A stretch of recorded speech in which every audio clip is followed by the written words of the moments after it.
Stroke की या फालिज की बात करते हैं तो डॉक्टर साहब डेफिनेटली इसकी कोई टाइप्स होंगी, तो अगर वो पहले आप पेशेंट्स के लिए, हमारे ऑडियंस के लिए अगर एक्सप्लेन कर दें तो बेहतर होगा। जी बिल्कुल। सबसे पहले तो ये जो स्ट्रोक, फालिज या सीवीए जिसको हम सेरेब्रल वैस्कुलर एक्सीडेंट कहते हैं, इस बीमारी को आम ज़ुबान में मैं समझाना चाहूँगा कि स्ट्रोक या फालिज वो बीमारी है जिसमें दिमाग के अंदर खून की रग बंद हो जाती है या खून की रग फट जाती है, जिसकी वजह से पेशेंट के जिस्म के कुछ अज़ा काम करना छोड़ देते हैं। इसके साथ और जो इसमें अलामात ज़ाहिर हो सकती हैं वो है चेहरे का टेढ़ापन आ जाना, बोलचाल बंद हो जाना या होश का ख़त्म हो जाना। तो ये मुख्तलिफ़ तरीक़ों से प्रेजेंट कर सकती है ये बीमारी। फालिज या सीवीए जिसको हम कहते हैं, इसकी जिस तरह के टाइप्स की हम बात करें तो दो मेजर टाइप्स में हम इसको डिवाइड करते हैं। एक है इस्कीमिक सीवीए और दूसरा है हेमरेजिक। आम ज़ुबान में समझाने के लिए मैं ये बताना चाहूँगा कि इस्कीमिक सीवीए का मतलब ये है कि दिमाग के अंदर जो खून की नालियाँ हैं उनका किसी क्लॉट वगैरह के आ जाने से बंद हो जाना, और हेमरेजिक सीवीए का मतलब है कि खून की नाली का फट जाना। आम ज़ुबान में आम आवाम के लिए यही है कि फालिज हो गया। फालिज की दो किस्में हैं और इन दोनों के लिहाज से इसका जो इलाज है वो भी मुख्तलिफ होगा। इस्कीमिक सीवीए जो है इसमें क्योंकि क्लॉट आ जाता है तो क्लॉट ही को हम निकाल के पेशेंट को रिकवर करते हैं, और जो हेमरेजिक सीवीए है जिसको हम ब्रेन हेमरेज भी आम ज़ुबान में कह सकते हैं, इसमें खून की रग फट जाती है, ब्लीडिंग हो जाती है दिमाग में, तो इसका तरीक़ाकार डिफरेंट है, उसको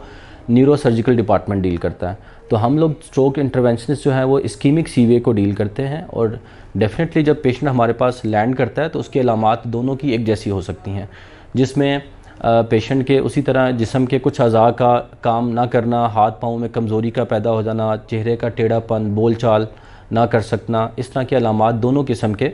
सीवीएस या फालिज के इक़साम में हो सकती हैं।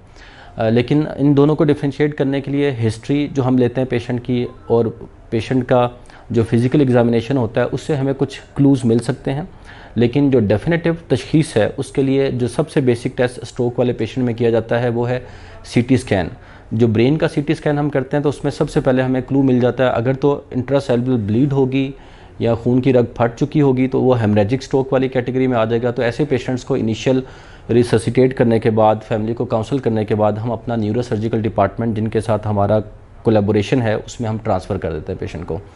बाकी जो दूसरी किस्म की हैं पेशेंट, उनमें हम लोग सीटी स्कैन करके देखते हैं कि ब्रेन में कौन सा हिस्सा इन्वॉल्व है, और उस हिस्से की इन्वॉल्वमेंट के साथ हम नेक्स्ट टेस्ट के लिए प्रोसीड करते हैं कि अगर स्ट्रोक बहुत लंबे टाइम का ना हो, फॉर एग्ज़ाम्पल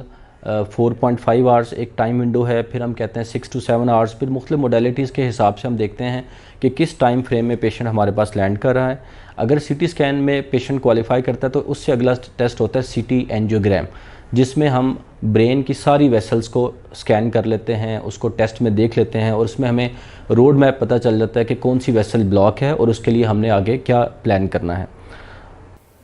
डॉक्टर साहब आपने तो काफ़ी तफसील से बता दिया। हम एक ट्रिवियल क्वेश्चन मेरे जहन में ये है